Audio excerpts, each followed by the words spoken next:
நான் வந்து பார்த்தீங்கன்னா இயற்கை பூச்சிக்கொல்லி அப்படின்னு சொல்லிட்டு ஒரு ப்ராடக்ட் செஞ்சுருக்கேன். இதுக்கு முன்னாடி எங்கள் ஊர் வந்து பார்த்தீங்கன்னா மோஸ்ட்லி விவசாய நிலம் தான், விவசாய கிராமம், சின்ன கிராமம். எங்கள் ஊரில் உள்ள எல்லா விவசாயிகளுமே மோஸ்ட்லி அவங்க வயலுக்கு வந்து செயற்கை பூச்சிக்கொல்லி இல்லை அதுதான் வாங்கி அடிக்கிறாங்க.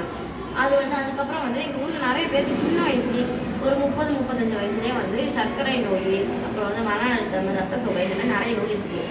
இதுக்கெல்லாம் என்ன காரணம் அப்படின்னு சொல்லிட்டு நான் எங்கள் டீச்சர்ஸ் கிட்ட கேட்டேன், புக்ஸ் படித்தேன், பேரண்ட்ஸ் கிட்ட கேட்டேன், நல்லா சர்ச் பண்ணேன். அப்போ தான் அந்த செயற்கை பூச்சிக்கொல்லி அடித்தாங்கல்ல அந்த பயிரை நம்ம சாப்பிட்றதுனால அதுவும் ஒரு காரணம் அப்படின்னு எனக்கு தெரிஞ்சுது. அப்போ தான் என்ன பண்ணேன், கூகுளில் போயிட்டு செயற்கை பூச்சிக்கொல்லியால் ஏற்படுற தீங்குகள்லாம் விசாரிக்க முடியும்.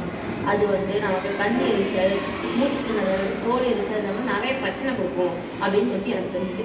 இதெல்லாம் சரி, இதெல்லாம் தீக்க என்னதான் வழி அப்படின்னு நான் யோசிக்கும் போது எனக்கு இந்த இயற்கை பூச்சிக்கொல்லி அப்படின்னு சொல்லிட்டு டீச்சர்லாம் தெரிஞ்சப்போ தான் இயற்கை பூச்சிக்கொல்லி ஒரு சிறந்த மருந்தாக இருக்கும் அப்படின்னு சொல்லிட்டு எனக்கு தோணுச்சு. இதுக்கு வந்து ஃபஸ்ட் என்ன பண்ணுவான், பூச்சிகள் இருக்குல்ல அதால் வெறுக்கக்கூடிய இலைகள், அப்புறம் வந்து இந்த கசப்புத்தன்மையுடைய இலைகள், ஒடித்தால் பால் வரும்ல அந்த இலைகள், அப்புறம் ஆடு மேயாத இலை, இந்த மாதிரி நிறைய இலையை சேகரித்து வச்சு நம்ம நிழலில் காய வச்சுக்கணும். காய வச்சுட்டு அதை வந்து நல்லா நிழலையே நல்லா காய வச்சு அதை எடுத்து பொடியாக்கி ஒரு டப்பாலையோ இல்லை கண்டெய்னர்லையோ போட்டு வச்சுக்கணும்.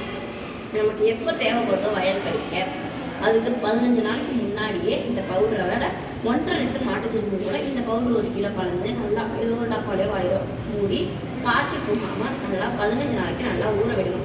15 நாள் கழிச்சு அந்த துகள்லாம் நல்லா மசிஞ்சிருக்கும்.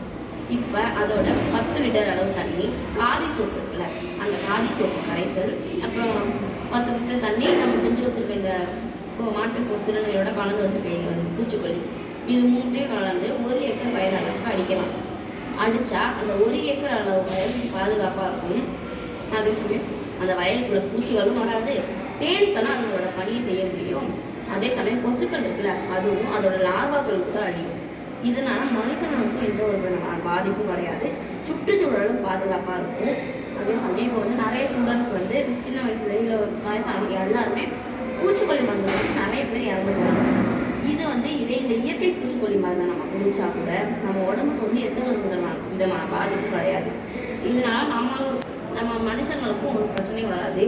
இந்த இயற்கை பூச்சிக்கொல்லி அடிச்சோம்னா பயிரையோ இல்லை இலையோ நம்ம சாப்பிடும்போது நமக்கும் எந்த ஒரு விதமான பிரச்சனையும் வராது. இது விவசாயிகள் எல்லாரும் செயற்கை பூச்சிக்கொல்லியை தவிர்த்து இந்த இயற்கை பூச்சிக்கொல்லியை தரணும். இப்போ நம்ம இந்த இயற்கை பூச்சிக்கொல்லி அடித்தோம், இது வந்து இப்போ நம்ம வந்து வயலுக்கு மட்டும் இல்லை வீட்டுக்கும் யூஸ் பண்ணலாம். வீட்டில் உள்ள தோட்டங்கள், மரங்கள், பழச்செடி இந்த மாதிரி எல்லாத்துக்குமே யூஸ் பண்ணலாம். அது மட்டும் இல்லை, இதை அடித்தது மூலமாக காற்றும் பாதுகாப்பாக இருக்கும், காற்றுக்கு எந்த ஒரு விதமான பாதிப்பும் வராது. ஸ்கூல்ஸு, வீட்டில் எல்லா இடத்துக்குமே நம்ம பயன்படுத்தலாம். இது வந்து நம்ம தோல், உடம்பு இதுக்கும் எந்த ஒரு பிரச்சனையும் வராது, மூச்சு திணறலும் ஏற்படாது.